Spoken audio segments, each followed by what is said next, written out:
لو جابت ريال لو جبت باتجاه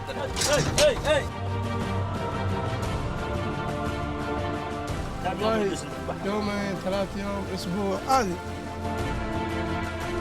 فريق الإخبارية لحظة بلحظة على الحدود الجنوبية مع قوات الأمن في ضبط المتسللين عبر الحدود في برنامج من الإخبارية يأتيكم في الأوقات التالية.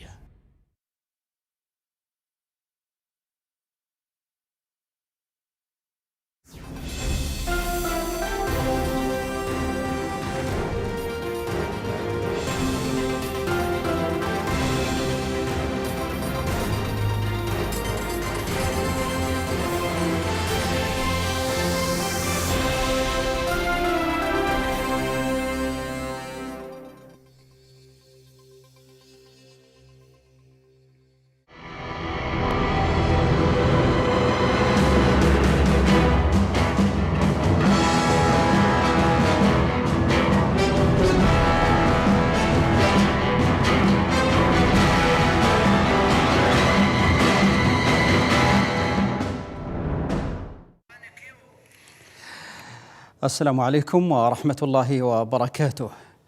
في هذه الحلقة أيها الإخوة سنقدم لكم تجربة يمكن تسميتها ذاتية، طبعا عاشها فريق برنامج من الإخبارية خلال مرافقته وعلى مدى 7 أيام لرجال حرس الحدود الذين يعيشون في الواقع ليلهم ونهارهم في يقظة تامة على حدودنا الشاملة وحدودنا الجنوبية تحديدا التي رافقهم فيها الفريق.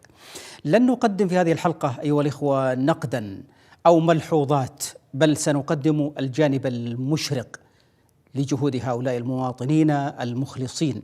سنريكم كيف يقضون ليلهم ونهارهم في عمل دؤوب ومستمر، ما حجم المشكلات والأخطار التي تواجههم، كيف يتعاملون معها، الوجوه والأصناف والغايات التي يتصدون لها دفاعا عن الوطن وعن المواطن وعن النظام من أجلنا أيها الإخوة. فقد كثير منهم روحه، ومنهم من فقد جزءا من حياته، واجهوا صعوبات الطبيعة وتضاريسها وامتدوا بطول الحدود بشرقها إلى غربها. كانوا مخلصين.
تصور خط ترى الدائرات يعني كذا في اماكن زي كذا، يعني المسحه الدوريه زي كذا تمشي، تصور يعني تروح وترجع بالطريقه هذه، غير الكمائن، غير نقاط المراقبه.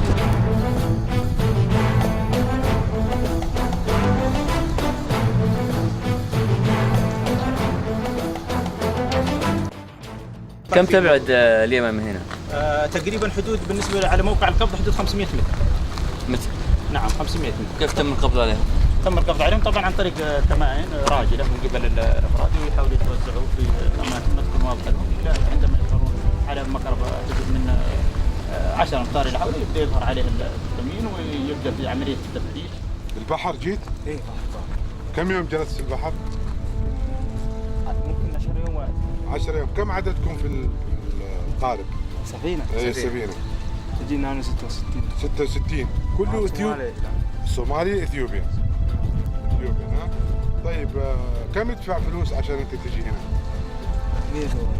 $100 للسفينة.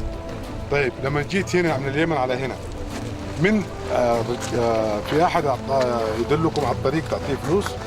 لا ما في. انت لوحدك. انت $100 هذا $100 كله على 100. لا ما هو يجي سوا. انتوا ما تعرفوا بعض؟ هو شفنا هنا فوق السيارة هذه. انت شفته في السفينة مع بعض؟ لا زاد لين يمسكوه. يعني ما انت ما يعرف هذا؟ ما اعرف.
Ethiopian. How many? Raise your hand up. Okay. Down. Somalia. Somali. لله كابسو. وري لله كابسو. لا إله إلا الله. محمد رسول الله. Raise your hand. Okay. You have money in Somalia? You have money. You have your money. Hey. And you pay $2,000. والله I don't know. You said before you have 2,000. You pay 2,000. أقوال. Huh? أقوال. the same. The same price. Equal. By Somalian currency. Okay. I see. You pay this money in the Somalia, and you take boats and you stay in the sea 4 days. 4 days. Yes. And you came to the Yemen. And from Yemen you walking to Saudi Arabia. 4 days. Okay. How do you know the roads? No. Only just walking without anything, no information? If you want to visit Saudi Arabia, you can go to the embassy. If you want to work in Saudi Arabia, you can get visa. Okay? But by this way, no, it's not allowed. Not allowed. حرس الحدود بالمرصاد لكل من يتسول أن يقترب من حدودنا، ولن نسمح لأي شخص كان أن يعبر بطريقة غير شرعية. وتبلغوا أخوياكم وجماعتكم وين ما كانوا. كلامي أعتقد أنه مفهوم. مفهوم؟ أبغى أرفع الصوت. مفهوم؟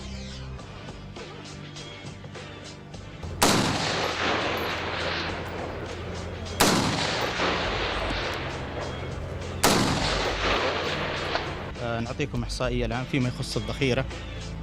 عندنا 94,275 طلقة. هذه الذخيرة متنوعة. عندنا الأسلحة أيضا بأنواعها، من مسدسات، من بنادق آلية كما هو موضح في الصورة، من بنادق أيضا شوزن مع ذخيرتها.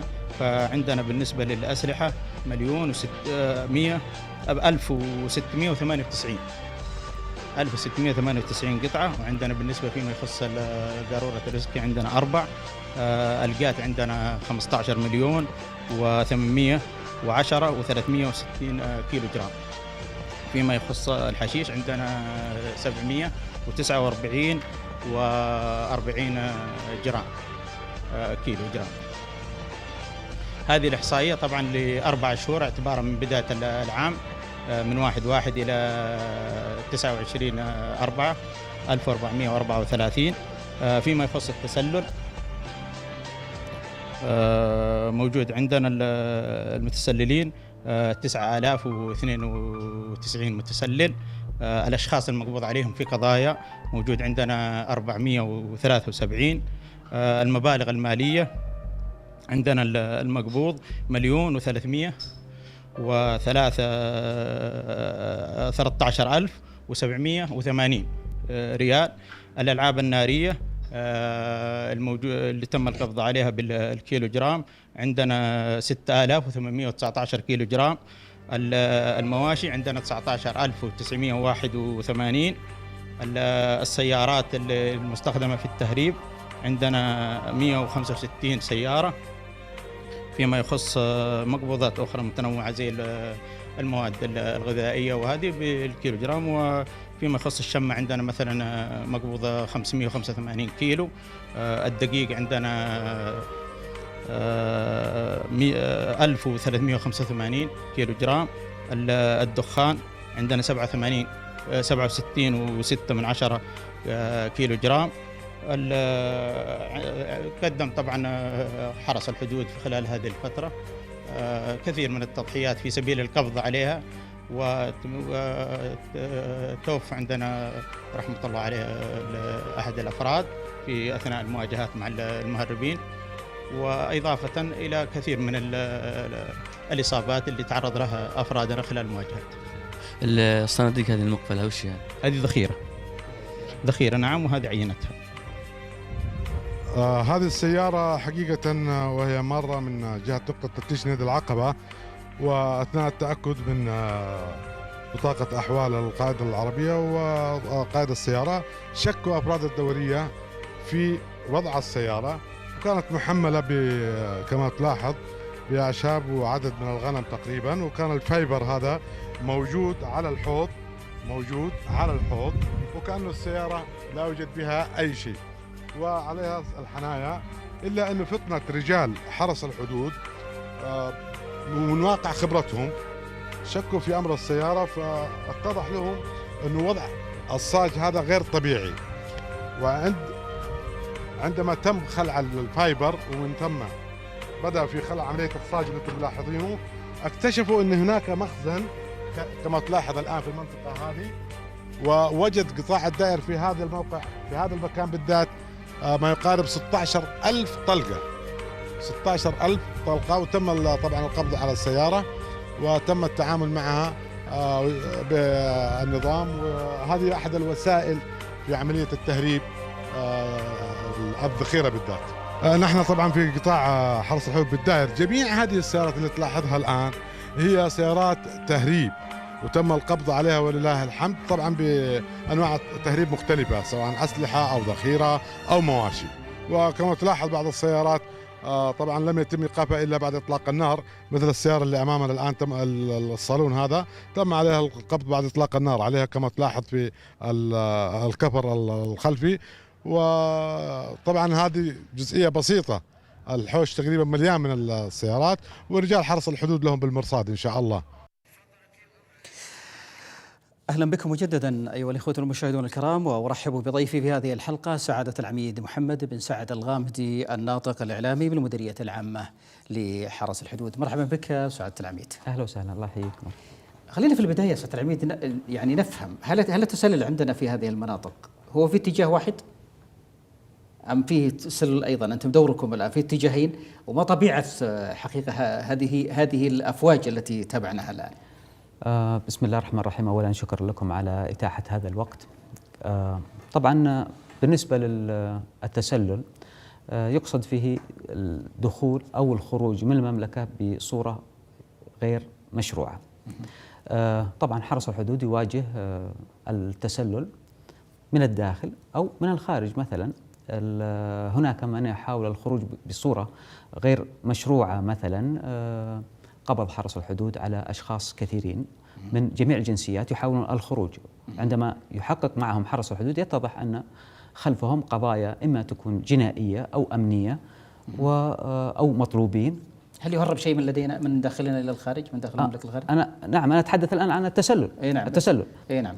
قضية التهريب أيضا شيء آخر، لأنه عندنا الآن مهمة حرس الحدود هي يعني مكافحة التسلل والتهريب والتصدي طبعا، لكن إذا كان الموضوع عن التسلل فهناك أيضا يواجه حرس الحدود محاولة التسلل إلى الداخل.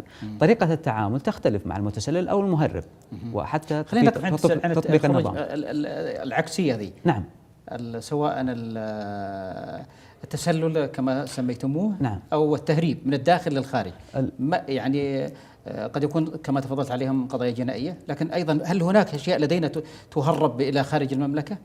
نعم، هناك يعني كثير من المواد المدعومة من الدولة، ومثلا الوقود أو المواد الغذائية يحاولون تهريبها للاستفادة أيضا من فارق السعر. نعم، فارق السعر. طبعا وأنتم يعني مسؤولون أيضا عن هذه طبعا حرس الحدود يتصدى لجميع من يحاول الخروج أو الدخول إلا من المنافذ الرسمية فقط. المنافذ الرسمية أقصد فيها الأماكن اللي يتواجد فيها جميع أجهزة الدولة من الجمارك ووزارة الصحة وغيرها من أما طبعا من يحاول الخروج بصورة غير مشروعة فطبعا يصدى له حرس الحدود، ما في شك.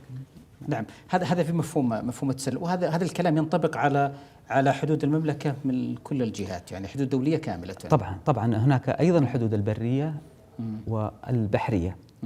أيضا يواجه حرس الحدود في البحر من يحاول الدخول والخروج بصورة غير مشروعة عبر طبعا عندما تكون الدوريات البحرية تقوم بواجبها هناك أيضا تواجه مهربين بواسطة القوارب، وآخرها كان الأسبوع الماضي دوريات حرس الحدود البحرية في المناطق الجنوبية قبضت أيضا على مهربين بواسطة قوارب.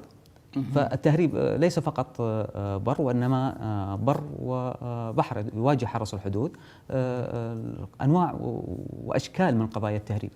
سيادة العميد، يعني من أولى الملاحظات حقيقة التي تلفت الانتباه في التقرير هو وعورة المنطقة، يعني صعوبة الطبيعة الجغرافية. يعني ولاحظنا الطرق التي يسلكها حقيقة دوريات حرس الحدود والرجال.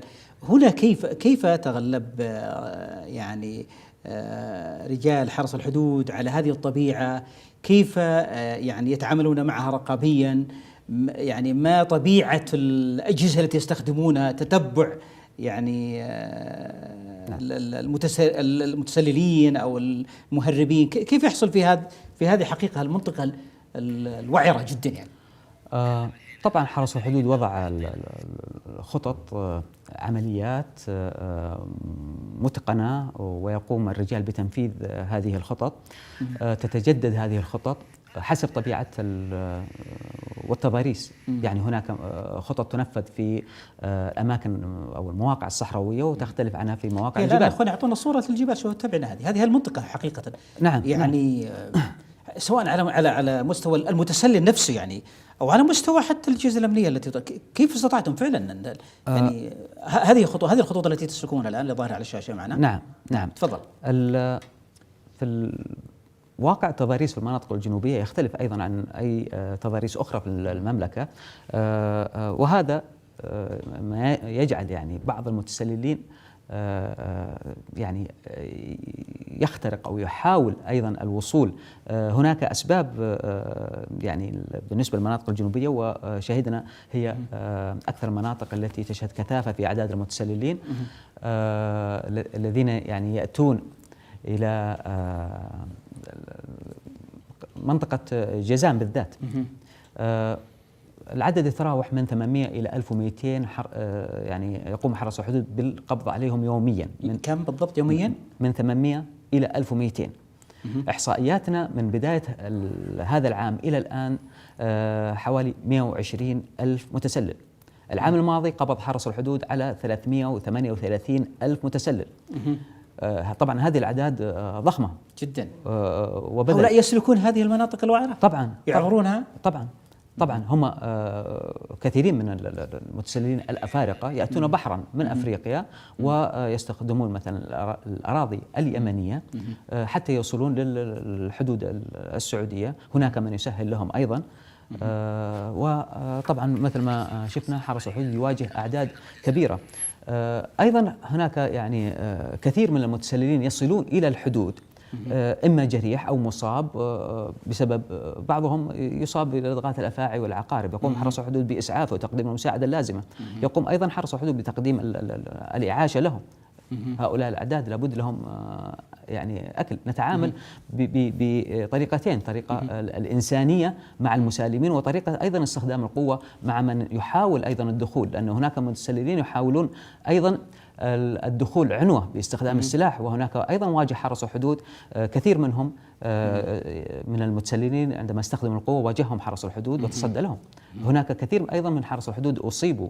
في شهداء كثر طبعا قدم شهداء حقيقة وتضحيات كبيرة جدا. العام الماضي فقد حرس الحدود 3 وأصيب 10 في إصابات مختلفة أثناء المواجهات. طبعا هذه الإصابات وما يقدمه رجال حرس الحدود هو طبعا في سبيل الوطن. هذا طريق سعادة العميد، هذا طريق الدوريات. نعم بشكل لكن هنا الطرق هذه الحدود تراقب بالمركبات هذه والجنود، أم طبعا هنا واضح فريق الإخبارية موجود معكم في الجولة، أم أن هناك نقاط كاميرات مثلا، هناك نقاط مراقبة في الجبال مثلا تستطيع أن تعطيكم غرفة عمليات معينة؟ طبعا حرس الحدود الآن يستخدم يعني آخر ما وصل إليه العلم بالنسبة للتقنية، الكاميرات الحرارية والنواظير الليلية والنهارية، ولكن مثل ما نشوف هنا أنه صعوبة التضاريس أحيانا الكاميرا المحمولة، هناك أقصد الكاميرات على السيارات، لكن هناك أيضا كاميرات محمولة يستطيع الأفراد بأيديهم وتسلقوا بها الجبال ويستخدموها. أيضا نستخدم بالإضافة إلى الوسائل المتقدمة هناك وسائل أيضا نعتبرها وسائل تساعد، نسميها الوسائل البدائية، قص الأثر والكمائن وتمشيط الجبال، سير على الأقدام. فنستخدم جميع الوسائل، يعني طبيعة المهمة تقتضي الوسيلة التي يستخدمها رجال حرس الحدود. يعني هناك مسح بشكل طبعا مستمر لمنطقة المراقبة، وهنا أي اختراق أو مرور هنا يتم أيضا تتبع الأثر واللحاق به. طبعا بعض المهربين يصلون إلى منطقة قريبة من الحدود، يعني يحاولون يخبئون ما لديهم من مهربات حتى، لكن حرس الحدود يعني يقوم بتمشيط هذه الأماكن وأيضا وضع الكمائن المختلفة. فطبعا الجهود اللي يبذلها حرس الحدود جهود حقيقة كبيرة، ولكن طبعا مثل ما قلنا الوطن يستحق الكثير من التضحية. أكيد. نعم. طبعا في الجزء الذي تابعناه قبل قليل من التقرير كان عمل حرس الحدود في فترة النهار، ولدينا جزء آخر أيضا بعمله في الليل، لكن أنا أريد أن أقف عند ما أثير حقيقة في الفترة الأخيرة، يعني عبر مواقع التواصل الاجتماعي، عبر كذا. نحن لاحظنا في تقرير قبل قليل أنه يعني رجل حرس الحدود كان يسألهم، يقول الجنسية الفلانية يرفع يدي، يعني وجدنا عدد الجنسية الفلانية، يعني أكثر من جنسية وجدنا موجودة هنا. نعم. يعني هل هناك فئات يعني أكثر تسللا؟ هل فعلا ما أثير فعلا دقيقة أم أنه ليس دقيقا يعني بالضبط؟ العام الماضي كما قلت قبض حرس الحدود على 338 ألف من 20 جنسية مختلفة، ولكن الأعداد طبعا الجنسيات الأعداد تختلف من جنسية إلى أخرى. كان طبعا الأكثر هي الجنسية اليمنية. هناك طبعا أعداد من الأفارقة يعني لدينا في الإحصائيات، لكن كلنا قرأنا في مواقع التواصل الاجتماعي أن هناك كثير من المبالغات اللي قاموا فيها، وطبعا أكد معالي مدير الأمن العام في إحدى اللقاءات أنه ليس صحيح ما يقوم به هذا المتسللين من جرائم، وأكد أيضا المتحدث الأمني لوزارة الداخلية على أنه ليس صحيح، يعني كثير من المبالغات طبعا، ولكن تعرف مواقع التواصل الاجتماعي تعتمد أحيانا على المبالغات الغير مبررة، لكن الواقع أنه حدثت مشاكل يعني بينهم وبين بعض، يعني هؤلاء المتسللين حتى بين المتسللين تحصل هذه المشاكل. نعم. يعني تعرفوا على ماذا يعني؟ على أحيانا طبعا احنا نتكلم عندما يصلون إلى بعض المواقع يقومون يعني بمشاجرات مثلا، أنواع وأشكال من القضايا الجنائية، وطبعا هذه أخذناها من زملائنا في الجهات الأمنية المختلفة. لكن هناك يعني موضوع قضية التسلل الآن عندما يواجه حرس الحدود. طبعا حرس الحدود هو في الخط الأول، بعد حرس الحدود هم المجاهدين، أيضا تقبض على متسللين، بعد المجاهدين هناك أمن الطرق ويقبض أيضا على المتسللين، الدوري الجهات الأمنية داخل المدن والقرى أيضا تقبض على متسللين، بمعنى المتسلل لن يكن بمنأى على عن أعين رجال الأمن، وأن بقي يوم يعني ويومين أكثر من خط نعم أمامي يعني. نعم خطوط، ولكن طبعا حرس الحدود هو المقام الأول، هو الواجهة الأولى أو البوابة الأولى. لكن هناك من يستطيع، لأنه مثل ما لاحظنا في المناطق الجنوبية القرى المتداخلة، القرى اليمنية والسعودية، أحيانا الحدود يعني ليس هناك مسافة بين القرية والقرية سوى أمتار قليلة. أيضا صلات القربة بين من يقطن، نعم من يقطن القبائل وداخل، نعم بعض المواطنين من ضعاف النفوس يقوم بتسهيل مهمة وصول المتسلل وإيواءه. وأيضا حرس الحدود قبض على كثير من المواطنين يحاولون نقل هؤلاء المتسللين ليصلوا بهم. هنا هذه النقطة سعادة العميد، يعني في هذه التضاريس وهذه السلسلة الجبلية المعقدة الوعرة الصعبة، أنا أعتقد لا يمكن أن يمر منها متسلل إلا بمرشد حقيقة من المنطقة، أو يعرف ممراتها ويعرف أوديتها ويعرف يعني المناطق اللي ممكن يمر منها المشاة. يعني هذه النقطة نقف عندها فعلا، لأن هنا دور المواطن فعلا. نعم، يعني دور المواطن هو دور أساس، وفي مقولة الأمير نايف بن عبد العزيز الله يرحمه، المواطن رجل الأمن الأول. بعض ضعاف النفوس وقبض حرس الحدود على كثير من المواطنين الذين ينقلون هؤلاء المتسللين من المناطق الحدودية حتى يحاولوا الوصول بهم إلى القرى والمدن. لا يمكن للمتسللين أن يعني يمشون مثلا من المنطقة الجنوبية إلى الرياض أو جدة سير على الأقدام، لابد أن وأيضا الجهات الأمنية قبضت على كثير من المواطنين اللي يحملون بعض المتسللين في سبيل، لكن يجب أن يعي المواطن أن خطر المتسلل ليس فقط أمني، وإنما خطر صحي، بعضهم ينقل المرض، خطر صحي اقتصادي اجتماعي، أخطار كثيرة، بالإضافة للخطر الأمني. يعني دور المواطن يجب أن يبلغ، أو على الأقل لا يساهم في نقل أو إيواء أو مشاركة، يجب عليه أن يبلغ الجهات الأمنية اللي تقوم بواجبها، وهذا هو المطلب الأساس. إحدى الصحف قبل يومين أو ثلاثة كتبت عن 7 سيدات بأطفالهن، يعني نساء ومعهن أطفال. طبعا يعني هذا الخبر يستوقف الحقيقة. مرأة تمر من هذه المنطقة ومعها طفل، كيف تعبر يعني حقيقة؟ هذا السؤال. كما قلنا قبل قليل أنه حرس الحدود يواجه المتسللين، لا أقصد متسللين الذكور، إنما هناك نساء، هناك أطفال، يعني من جميع الأعمار، النساء من جميع الأعمار. فيواجه حرس الحدود هذه يعني الأعداد ويتعامل معها. أولا نتعامل معهم إنسانيا، لأنه أغلبهم يأتي البحث عن فرص معيشية أفضل، وعادة التسلل هو بأسباب الظروف الأمنية أو الاقتصادية تعيشها بعض الدول طبعا. ولكن حرس الحدود أيضا يتعامل مع النساء. حرس الحدود لديه نساء يعملون في حرس الحدود، سجانات ومفتشات، يقومون بالتعامل مع هذه الفئة. وطبعا أول ما يعني يصل المتسلل نقوم بأخذ يعني بصمة وفحصه، أحيانا يستدعي العلاج، ويعني يقوم حرس الحدود صحيح.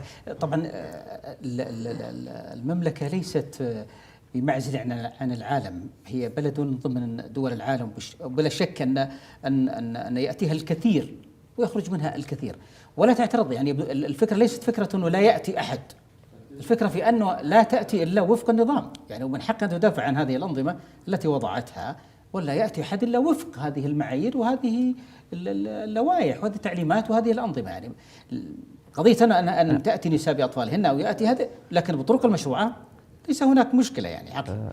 وبيننا يعيش ملايين حقيقة من مختلف دول العالم.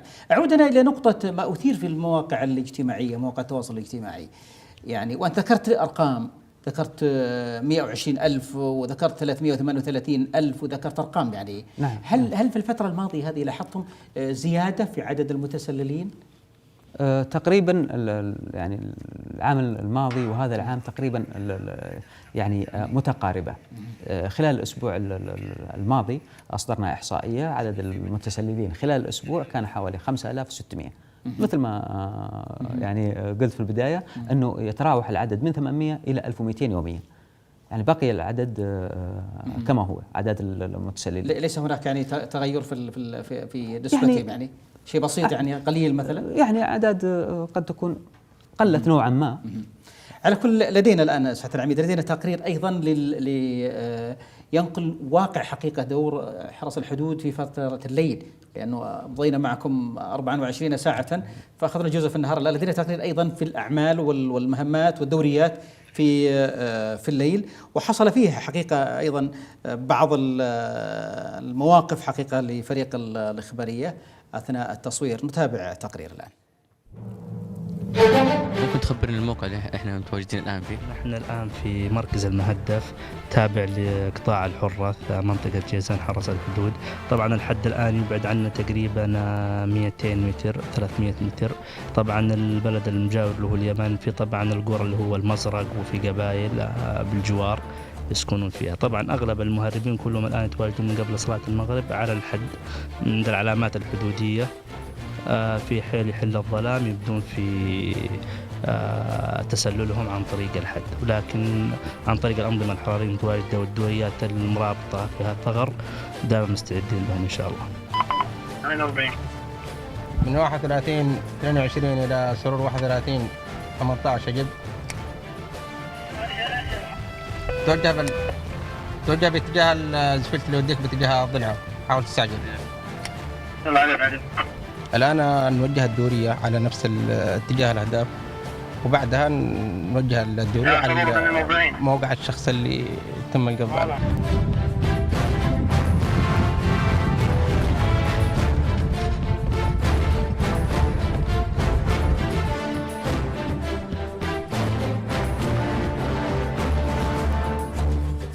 يا 31 35 ايش عندهم يا 31؟ عندهم 20 10 مع صاحبه 20 10 مع اصحابها صحيح؟ صاحبها نعم كمان برافات. واضح.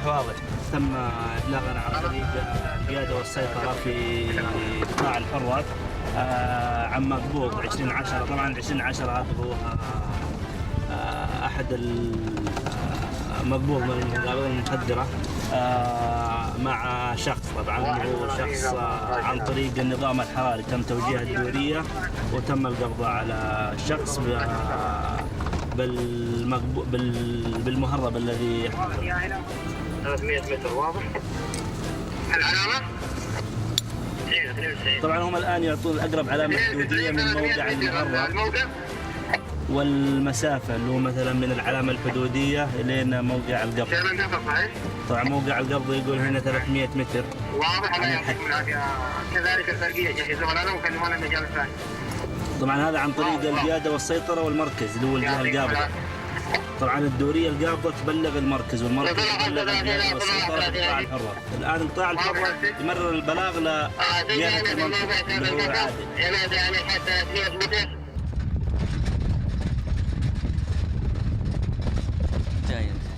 من اليمن. أحد كان معك؟ واحد طلع يلقى مقاطع أنا ما هربش. أنت وش معك؟ وش جاي معك؟ قات. قات وين القات؟ دي واحد. ودية ثاني ودية 3. كم حبة داخلها؟ 29 حبة. كم تبيع الحبة؟ 150. جايبها لحد معين هنا؟ حمال. ها؟ أنت حمال جايبها لحد شخص هنا يعني؟ لو سوق. من هو اللي بتوديها له؟ وش هو سعودي ولا يمني؟ سعودي. يستخدمها هو ولا يبيعها؟ يبيعها. كم مرة دخلت السعودية؟ والله يا أخي أنا متقصد الله كلنا ندخل وربك. كم مرة دخلت؟ زيادة طولة الأيام وإحنا ندخل. ما خفت من حصل حدود أو وقعوك تعهد؟ أنا يعني أتوكل على الله إن ربي استر علي قبضوا علي. طيب أنت جاي مادة مخدرة، مادة محرمة، توكل على الله. لكن منين ما ترزق الله منها.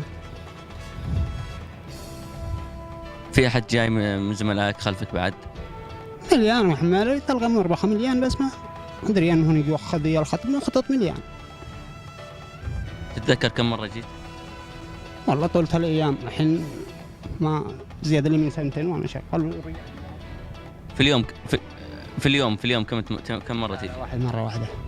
مرة واحدة بس تدخل السعودية وترجع؟ أيوه. أنت ما قد تم القبض عليك قبل كذا؟ أيوه. مسكوك؟ أيوه. كم مرة؟ أيوه. لا يا العفو سلطان. جاء العفو؟ رحمة الله عليه. الله يرحمه.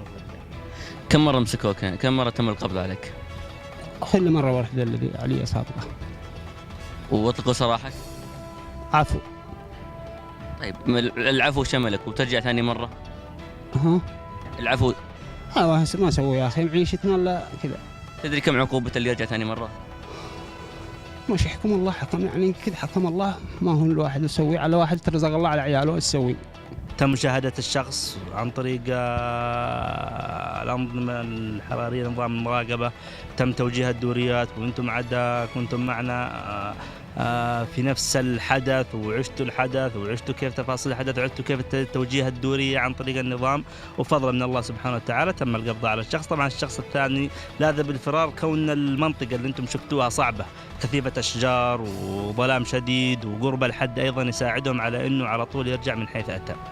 عادل حسين محمد. من وين جاي يا عادل؟ من اليمن. شايل معك؟ قاعد.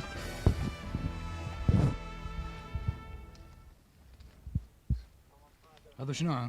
بلدي. حالات المتسللين تقريبا عندنا في اليوم من 100 إلى 150، هذا بالنسبة للمتسللين. بالنسبة للمقبوضات الثانية كالقات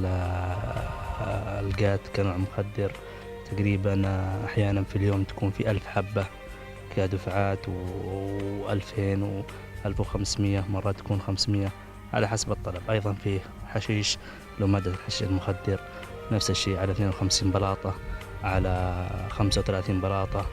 أيضا يتم القبض على الأشخاص أنفسهم اللي هم نسميهم هنا العتالة، لهم يكونون يأخذون المادة هذه ويوصلونها إلى الأراضي السعودية.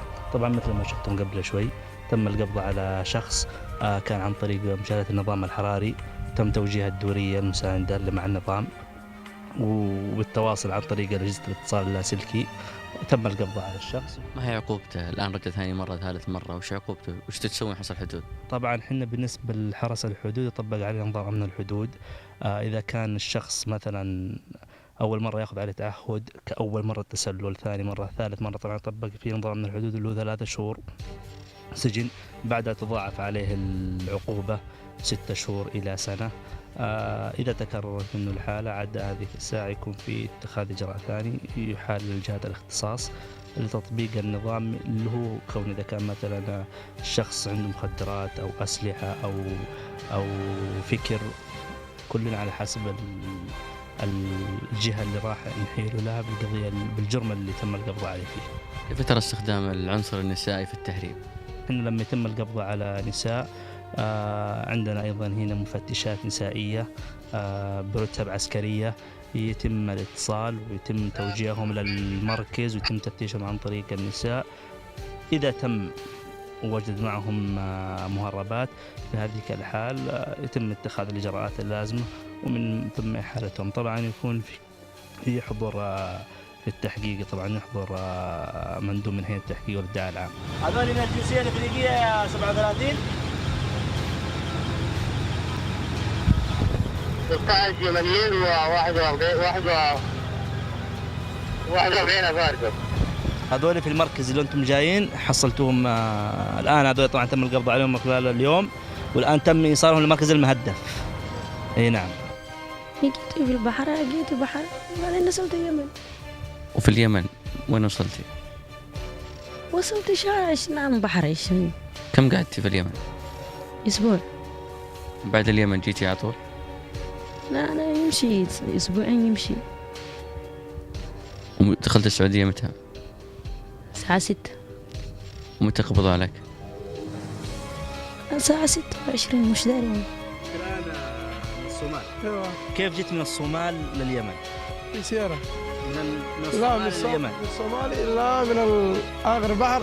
ايوه. يجي في سيارة وفي بحر في سفينة. سفينة كم تجلس في السفينة؟ والله من الصومال تجي من الصومال عن طريق سفينة ها؟ ايوه. لليمن. كم والله يوم في البحر؟ يومين 3 يوم أسبوع عادي. في البحر. ايوه. في 10 حبات. كم شخص جيتم من الصومال؟ تهريب. ايوه. وبعدين في 100 بسيجي ثاني في موت في البحر. موت في البحر. ايوه في خربان ماكينة.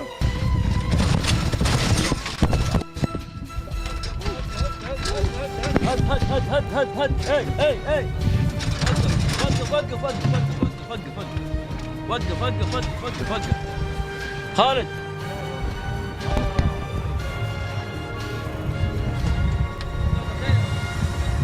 يا ولد انت سلامات. شوفوا خالد كسرت رجلي خلاص. ها ما شاء الله. يا كيف سلامات. تمسكوا طيب تمسكوا.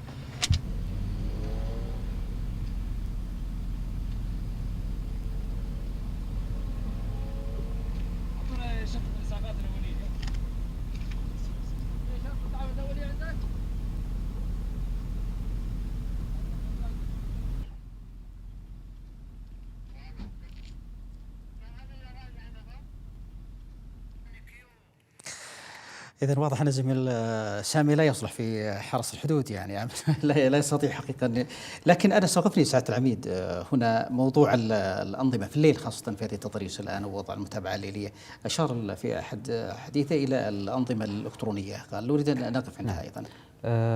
طبعا هذه الأنظمة الحرارية عبارة عن الكاميرات المختلفة لدى حرس الحدود، أنواع من هذه الكاميرات الحرارية والنواظير الليلية أيضا. طبعا بفضل ما يجده حرس الحدود من دعم ومتابعة من صاحب السمو الملكي وزير الداخلية، يعني التطوير الآن بالنسبة لحرس الحدود على قدم وساق.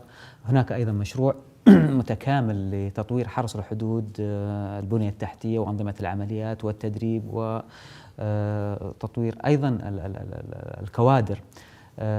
وهذه هي يعني البدايات اللي بدأت، يعني دخلت الكاميرات الحرارية من حوالي 14 أو 15 سنة دخلت في حرس الحدود، ساهمت كثيرا في الحد من عمليات التسلل لأنها تكشف مثل ما شفنا عن طريق حرارة الجسم. أنواع منها هناك الكاميرات الثابتة والمتحركة وأيضا المحمولة مع الأفراد. فطبعا استخدام التقنية، ولكن مثل ما أسلفنا أنه لا زال أيضا حرس الحدود هناك طرق يستخدمها في كشف أيضا المتسللين والمهربين. يبدو لي في محورين سيادة العميد، يعني موضوع الآن الطبيعة، دراسة الطبيعة الجغرافية، التغلب على هذه الطبيعة، سيطرة على الطبيعة الجغرافية والتحكم في ممراتها بشكل، يعني يبدو لي هذا جانب علمي أيضا مهم، يجب أن يخضع أيضا للدراسات وإلى بحث، بالإضافة إلى تطوير يعني الرجل الذي يتعامل معها، رجل الأمن الذي يتعامل مع هذه الطبيعة. طبعا التضاريس المختلفة ولدت هناك خبرات لدى أفراد حرس الحدود بكيفية التعامل مع هذه التضاريس. أيضا حرس الحدود وضع المراكز المتقاربة، أيضا النقاط بين المراكز، هناك النقاط الثابتة والنقاط المتحركة حسب ما تقتضيه طبيعة العمل. فطبعا حرس الحدود يغير أيضا عملياته بحسب المواقف. ويعني النتائج التي حققها رجال حرس الحدود كما قلنا في البداية هي تثبت يعني حجم الجهود التي يقوم بها حرس الحدود في المناطق الجنوبية أو مناطق حرس الحدود بصفة عامة. طيب الذين يقبض عليهم الدوريات تقبض عليهم كيف تتعاملون معهم؟ طبعا الأعداد اللي شفناها، الأعداد يأتون الكبيرة إلى الداخل أم أنكم من هناك تتخذ إجراءات والترحيل من الحدود نفسها؟ لا من الحدود. هذه الأعداد اللي هذه لم تصل للبلد، لم تدخل، تعاملنا معهم على الحدود. أنتم تعيدونهم من نفس نقاط الحدود؟ يعادون نعم من حيث أتوا، فقط أن نأخذ البصمات حتى نعرف إذا كان عليه قضايا. بعض المتسللين يكون عليه قضية أصلا أو وصل أكثر من مرة تم القبض عليه. بعضهم اعترف الآن قبل قليل اليمني هذا الذي يهرب القات، يعني يقول أنه أكثر من مرة، وأن في مرة من المرات يعني شمله عفو الأمير سلطان عبد العزيز رحمه الله في إحدى السنوات، وأنه استفاد من هذا العفو، وما زال أيضا يحمل هذه الطرود حقيقة ويأتي بهذه البضاعة السيئة صراحة. هناك يعني من المهربين من يقبض عليه المرة الأولى والمرة الثانية يعني يتعامل مع حرس الحدود مع هذه النوعيات من المهربين والمتسللين وغيرهم والمطلوبين. فليس هناك يعني مهمة محددة لرجال حرس الحدود، لا نعرف من سيأتي، هل هو مهرب متسلل، فلذلك يبقون على هبة الاستعداد طوال الوقت للمواجهة. سؤال سيادة العميد، يعني هل الطرف الآخر الطرف اليمني هناك يقوم بنفس الدقة التي تقوم بها الحراسات الحدود السعودية؟ طبعا لا، كما يعني أوضح يعني وزير الداخلية اليمني في حديث قبل حوالي 20 يوم، قرأت هذا الحديث أنه هناك لا يعني حرس الحدود السعودي أقوى في هذا الجانب، ولكن هناك أيضا يعني اليمن تعتبر ممر، استغلت أيضا من يأتي من أفريقيا الأفارقة، استغلت أيضا في وصول هؤلاء الأفارقة حتى وصلوا الحدود السعودية، وهناك ما يسهل مرورهم عبر الأراضي اليمنية. هناك أيضا ضعاف النفوس اللي يحصلون على الأموال. أحد السيدات قبض عليها حرس الحدود عندما سألناها قالت إني أريد أن أحج، يعني خدعت، وأنه الدخول عبر هذه المنافذ هو أسهل للوصول للحج. فهناك من يتعرض للنصب والاحتيال. نعم. أيضا من المضبوطات لاحظنا في كميات المخدرات الموجودة، يعني واضح عليها حقيقة، كتب عليها بخط واضح لإحدى الدول، معروف تقريبا هذا الخط، يعني وجد بين هؤلاء من هم مجندون فعلا لإيصال هذه الكميات.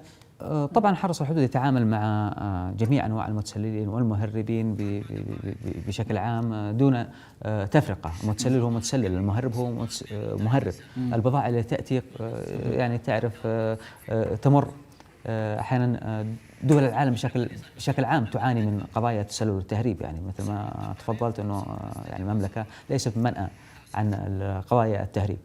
فنقبض على أنواع وأشكال من المهربات، إما تكون مخدرات، الألقات، الأسلحة، المتفجرات، القذائف، جميع أنواع المهربات، ولدينا إحصائية تصدر يومية وأسبوعية. ويعني انتقل إلى الجانب التوعوي، الجانب التثقيفي، دور حرس الحدود فعلا في تبني مثل هذه البرامج. يعني هل لديكم برامج؟ هل لديكم أنشطة؟ هل لديكم يعني من البداية يعني دور حرس الحدود حقيقة، يعني لأنه يقوم حتى بجهد كبير حرس الحدود، كثير من الناس لا يستوعبه بالشكل الفعلي صراحة. طبعا حرس الحدود بدأ من سنوات بأعمال توعوية تعريفية بمهام حرس الحدود. الكثير من المواطنين لا يعرفون فعلا حرس الحدود، يسمعون فيه، لأنه حرس الحدود دائما مهامه على حدود المملكة. كثير من الأماكن لا يوجد بها إلا حرس الحدود فقط، ليس هناك أي جهة أخرى حكومية غير مراكز حرس الحدود، وبالتالي يعني بعض المواطنين قد يعني لا يعرف كثيرا عن مهام حرس الحدود. قمنا الآن بإيصال هذا التعريف إلى المواطنين، وطبعا استهدفنا الآن الصغار في المدارس عبر المحاضرات التوعوية التي نحاول تعريفهم برجال حرس الحدود ومهامهم المختلفة. لكن على مستوى أنتم عملكم حقيقة إدارة مكافحة المخدرات لها ارتباطات وتواصل حقيقة مع دول الخليج، ولها ترتيبات أيضا. أنتم ما مدى تنسيقكم مع هذه الجهات؟ طبعا حرس الحدود علاقته وثيقة بين المديرية العامة لمكافحة المخدرات والجمارك وجميع الأجهزة الأمنية، وإحدى مهماتنا الأساسية التنسيق مع الجهات ذات العلاقة. حرس الحدود طبعا دائما التنسيق مع الجهات الأمنية المختلفة، سواء في أخذ المعلومات أو إيصالها لهم. تعرف أنه حرس الحدود طالما أنهم في المقدمة يعني هو يعتبر الإنذار المبكر، وهناك أيضا تعاون مع هذه الجهات يعني بشكل عام، ولكن طبعا وجه الخصوص هو المديرية العامة لمكافحة المخدرات. أنا بقي لدي في حدود دقيقة ونصف، يعني لديكم أسبوع توعوي أعتقد خليجي، ليس كذلك؟ يريد أن تلقي الضوء عليه بشكل سريع. نعم، طبعا هذا الأسبوع وافق أو ضمن توصيات أصحاب السمو المعالي وزراء الداخلية بدون مجلس التعاون. سيكون الأسبوع القادم هو انطلاقة لهذا الأسبوع، الهدف منه طبعا عنوان الأمن والسلامة للمرتدي الشواطئ. سينطلق في المملكة لمدة أسبوع، كل دولة خليجية تقوم بتفعيل هذا الأسبوع بأساليبها هنا، ونركز على توعية مرتدي الشواطئ بالحوادث الشاطئية. هناك طبعا سنقوم أيضا بكثير من النشاطات في هذا الجانب، وقد وجه طبعا معالي مدير عام حرس الحدود الفريق الركن زميم جميع قادة المناطق بتفعيل دور حرس الحدود التوعوي لجميع فئات المجتمع بشكل عام. أنا أتوجه لك حقيقة سعادة العميد بجزيل الشكر أن كنت معنا في هذه الحلقة، وهذا الحديث حقيقة شامل، ولا شك أنه هناك أكثر من نقطة في حرس الحدود أو جوانب تستحق فعلا أن يلقى عليها الضوء، وهي جوانب مشرقة حقيقة في العمل الوطني لهذا الوطن. أشكرك جزيل الشكر. وأنا شاكر لكم، وأشكر فريق الإخبارية اللي قاموا معنا واستمروا معنا عدة أيام حقيقة، وهذا يعني يجير لكم، وشاكرين مرة ثانية لجهودكم وإبراز دور حرس الحدود أيضا. العفو. بالمناسبة أن فريق الإخبارية أيضا زار ظهران الجنوب أيضا، وصور هناك أيضا حقيقة عمل حرس الحدود بشكل، وما زالت موجودة حقيقة، قد نخرج فيها في إحدى الحلقات القادمة بإذن الله. شكرا جزيلا أيها الإخوة لضيفي في هذه الحلقة سعادة العميد محمد سعد الغامدي، الناطق الإعلامي بالمديرية العامة لحرس الحدود. ولا يفوتني في الواقع في نهاية هذه الحلقة أن أتوجه بجزيل الشكر لمعالي مدير عام حرس الحدود الفريق الركن زميم جويبر أصوات، حقيقة الذي دعم وساند حقيقة فريق البرنامج لمرافقة قطاع حرس الحدود في زياراته وجولاته على الحدود. أيضا الشكر الجزيل للنقيب بتال العتيبي على جهوده، حقيقة أيضا رافق الفريق أيضا وهيأ له كثير من السبل. تحية لفريق البرنامج الذي قام بهذه الجولة، الزميل خالد عقدي من قسم التصوير، فني الصوت عبد الرحمن المخلفي، أيضا من الفيديو الزميل عبد المجيد القحطاني، ومصور الحلقة أو المنتج حقيقة سلطان البقمي الذي قام بإنتاج هذه الحلقة. وتحية من الزميل هنا من خلف الكاميرات منصور الدوسري. تحية للزميل أيضا سامي الشيباني الذي رافق ونقل حقيقة هذه التقارير من هناك. وتحية من زميلي معالي زميلي حقيقة رائع دائما، والحميدي المعاوي وليس المعالي، هو مع المعاوي. شكرا لك الحميدي، وشكرا لكم أنتم أيها الإخوة المشاهدون الكرام على طيب متابعتكم. نلتقي إن شاء الله.